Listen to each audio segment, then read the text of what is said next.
All right, we are continuing with the assessment of the anterior and posterior chest and the cardiovascular areas. Is it okay if I do this assessment? Yep. All right, so first I'm going to do your posterior chest. So maybe sit right here. And I'm just inspecting everything, making sure that the scapula are symmetric and that the spinous process looks straight. Skin looks warm, dry, no signs of ulcerations, lesions, nevi, masses, drainage, anything that would cause concern. Skin is pink and warm, and my hands are a little cold, I'm sorry. So first, we're just palpating the area for any lifts or heaves, feeling for masses. I'm not feeling anything like that. We're gonna move down to T10. Underneath the scapula, we're gonna find T10. Right here, hold our hands and take a deep breath for me. And we're checking for chest expansion, and his chest is expanding symmetrically. And I'm looking, I'm gonna do some movements with my hands, with the bony prominences of my hands, to check for consolidation of fluid. This is called tactile fremitus. I want to feel for the vibrations. So as you feel my hands touch you, can you just say 99? 99, 99, 99, 99, 99. Okay, I felt strong vibration in each of my hands. I wouldn't think that there's any fluid consolidation based on that. Next, I'm going to percuss. And so to percuss, we're just going to want to do areas that are in a ladder pattern, symmetrical on each side, at least 3 across the top of the lung fields. I'm going to move my camera up a little more, just so they can see what I'm doing. Sorry about that. Okay, so we're just going to want to percuss.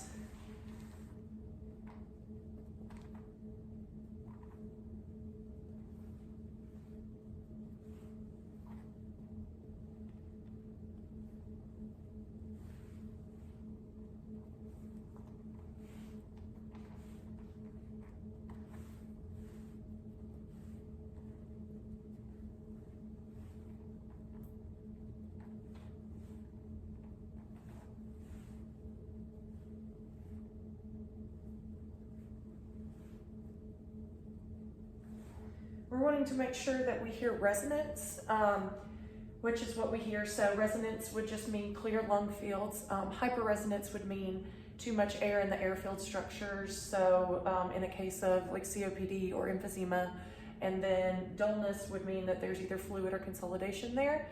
And we don't hear any of those abnormal sounds. We're gonna check for CBA tenderness over the 12th intercostal space. Any tenderness? Nope. Okay, so that would just check for an infection in the kidneys, and that's negative. And next we're going to auscultate. Again, we're auscultating in a ladder pattern, and we're listening on both sides. We would listen at the, in between the scapulae would be the bronchovesicular sounds, and then in the bottom would be the vesicular sounds. Those are in the peripheral lung tissue. And we can't hear the bronchial sounds on the back. Take a deep breath in for me and exhale normally.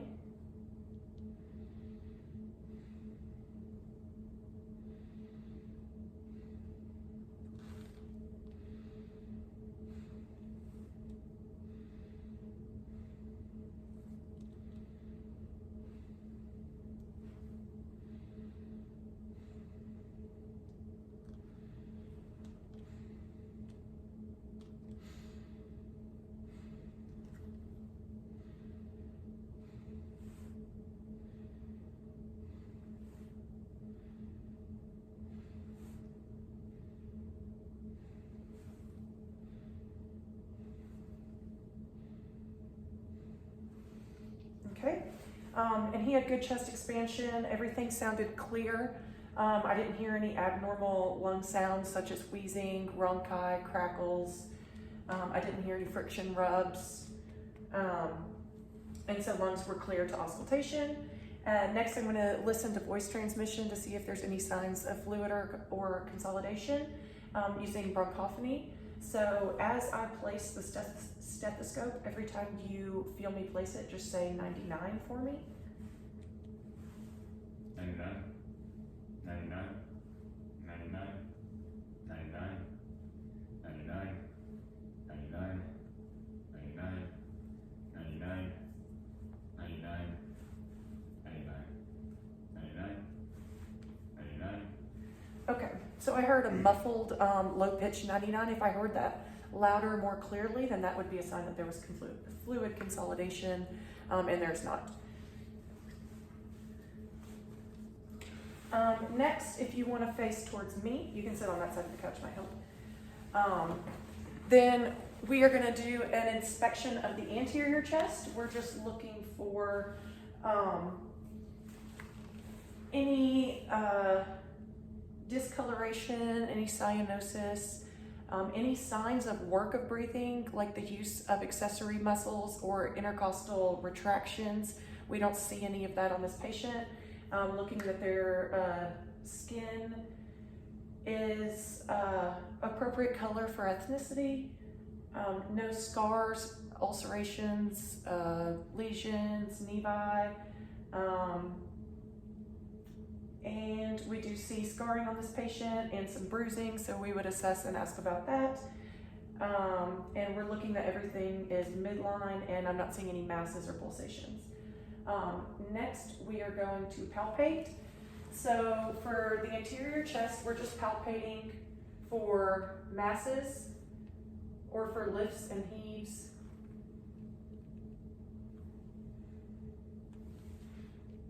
And no tenderness when we palpate? Okay.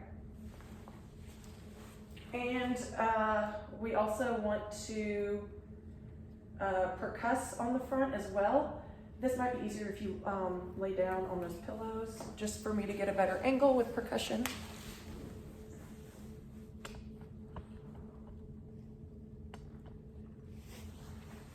And so we're going to percuss medially and laterally to the nipples, down at least 3 or 4 spots on each side.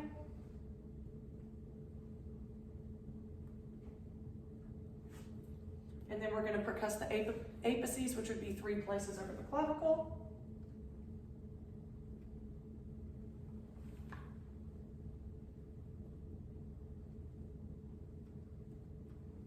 This is really going to tell us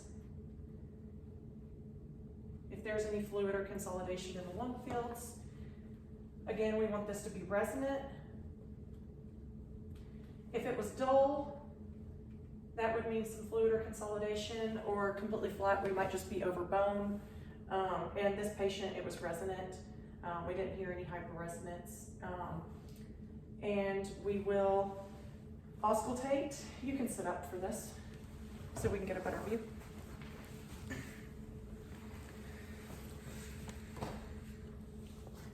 And we're just gonna auscultate the same way that we would on the back. Breathe in for me and just breathe out normal. And we're wanting to listen through the entire inhale, exhale respiratory cycle.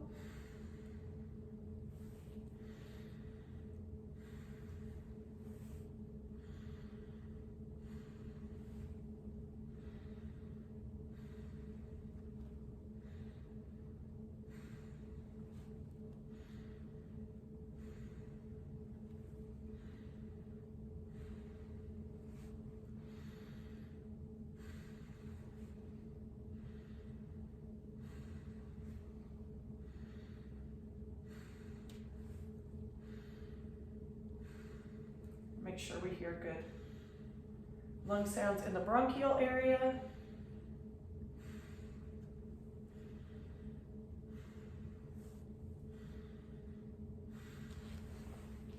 So the bronchial lung sounds are going to be the ones that are heard over the trachea and the respiratory, or in the bronchial tree. Bronchiovesicular sounds are going to be further down where the bronchiole separates. And then again, the vesicular sounds will be further in the peripheral lung tissue.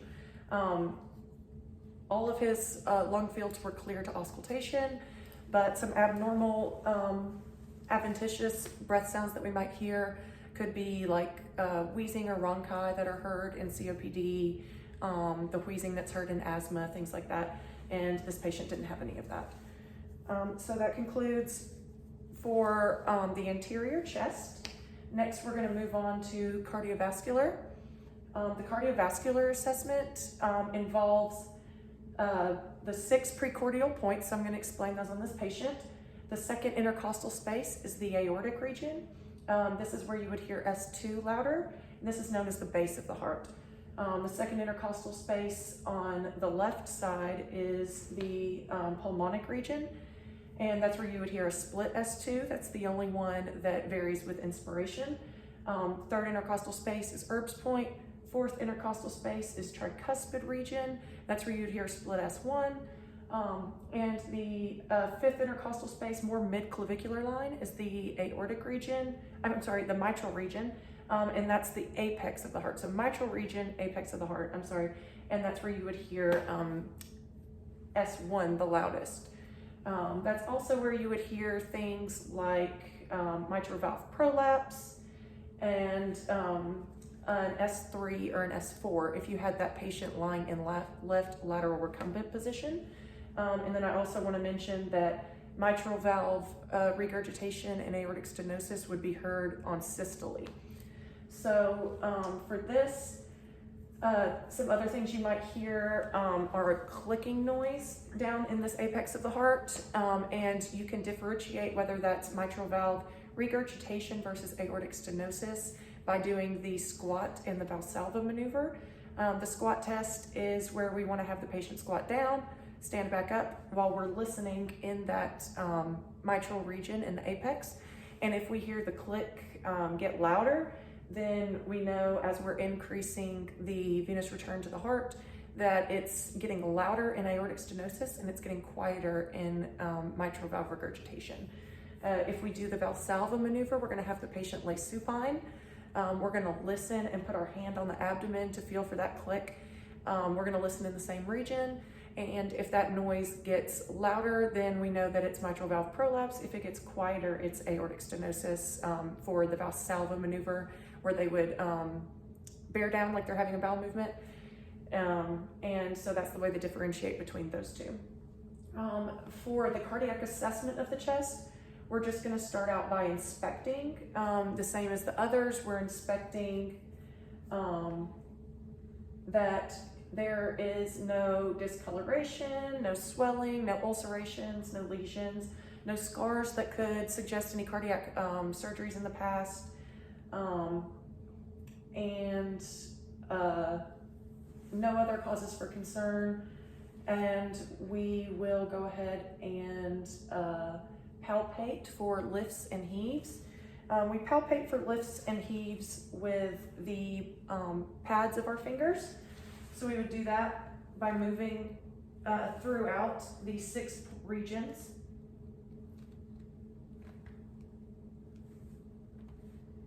And not feeling any lifts or heaves. Those are just things that would lift my fingers as his heart beats. And then we would feel for thrills with the palms of our hands. Those are going to be more like vibration kind of senses. So in those areas again.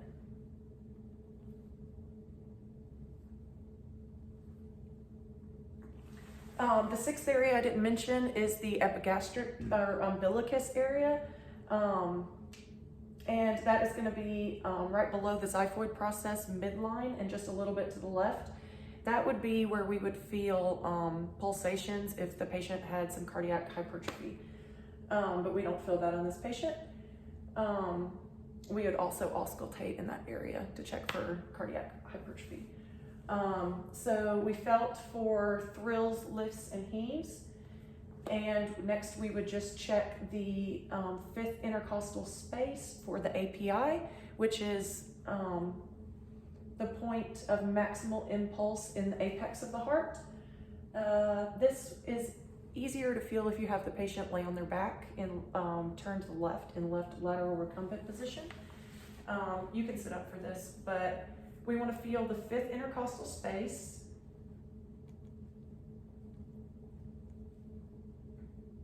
we go. And we want to feel that this is about 2 to 2.5 centimeters, and we're only feeling it for about 2/3 of systole. It should be a brisk pulsation, but not overly bounding. It might be overly bounding in someone who's young and has just exercised, someone with hyperthyroidism, someone who's anemic, or someone who has aortic stenosis or regurgitation. So we want to be aware of those situations. And next we are going to auscultate. For auscultation in the cardiac assessment, we're going to auscultate all the precordial points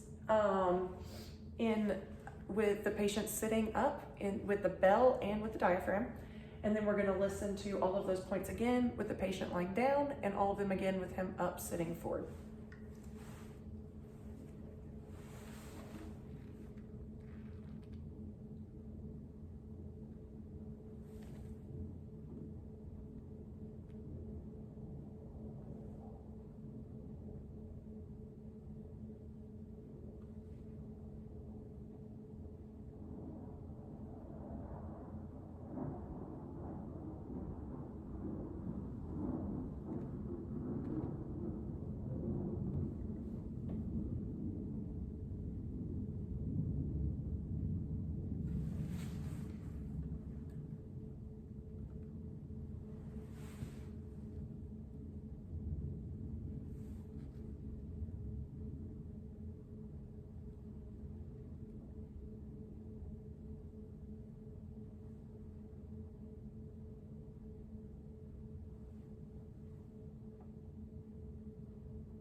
All right, and then if I could have you lay down on those pillows.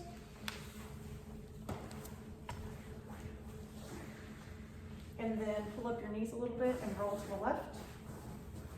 There you go. Listening again with the diaphragm and the bell in all areas.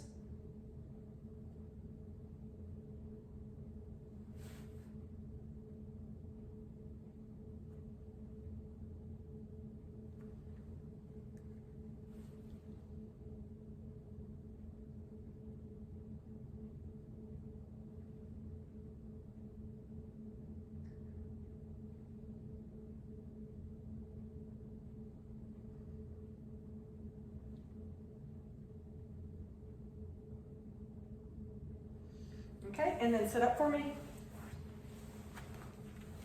I'll switch positions. And then lean forward a little bit. And then we're gonna have you breathe out and hold your exhale for just a second. So you'll breathe in, breathe out, and then hold it. Okay. And then I'll move it. And each time in between, you can breathe out and hold it. Okay.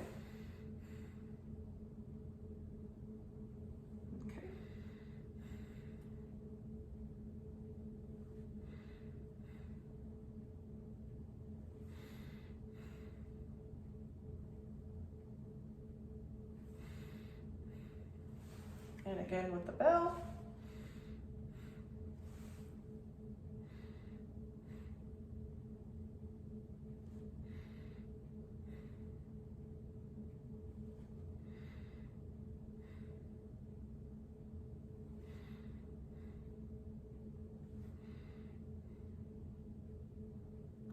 Okay. And so next we're going to auscultate for any bruits. We're going to check the carotids, the renal, the iliac veins, and the femorals. So you can just sit up for me, and I'm going to have you hold your breath for a second slightly.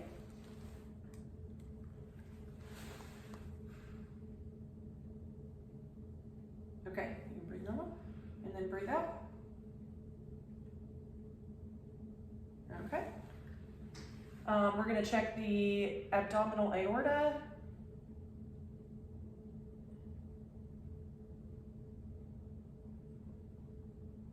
All right, and then if you could lay back for me, I'll check the others. We're gonna check the renal veins.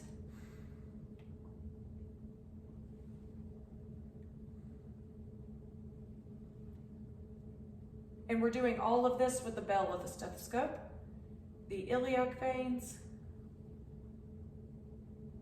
The femorals would be found in between the iliac crest and the pubic symphysis when you go in between that area in the groin. That's where you would listen for the femorals, which I'm doing over clothing. Normally you would do it under clothing. And no bruits are heard on auscultation in this patient. And we're also going to check pulses.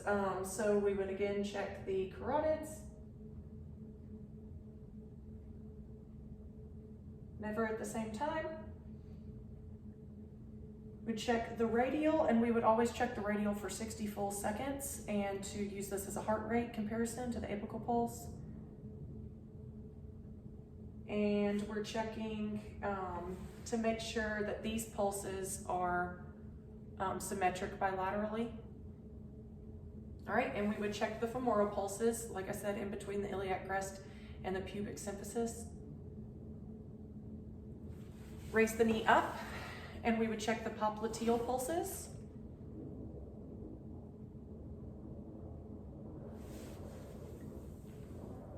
Posterior tibialis.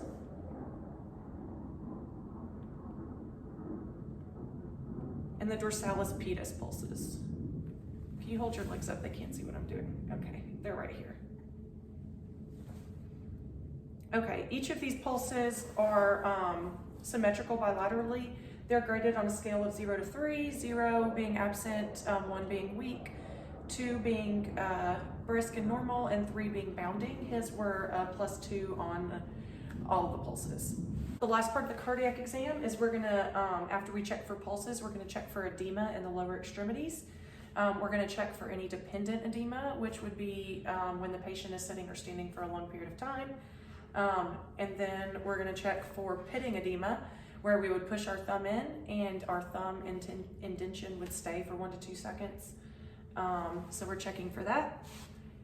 And we're checking for any anasarca, which is just fluid retention related to liver disease, just a generalized edema. I'm not seeing any of that either. I'm also wanting to check cap refill on the toes. Okay. And on the fingers. And we're making sure that his nail beds are turning from the white back to pink when I push in 1 to 2 seconds, and they are. So he has good blood flow in all extremities and no clubbing of the nails, and that the skin is, again, warm and dry and pink, appropriate temperature, color for ethnicity, and that skin turgor shows no skin tinting would be a sign of dehydration. And we don't see any of those in this patient.